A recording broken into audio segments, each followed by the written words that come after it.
Magandang morning. Morning pa kasi hindi pa tanghali. Ito yung mga pinaglagyan ng saging from Davao. Sayang, kahoy din.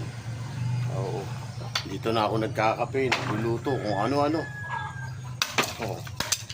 Hindi mo na kailangan bumili ng gasol. Oo. Dami.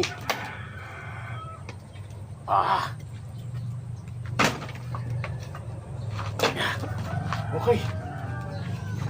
Yan, mga krit. May mga kawayan din ako dating ginamit. Kaya, yan. Sayang.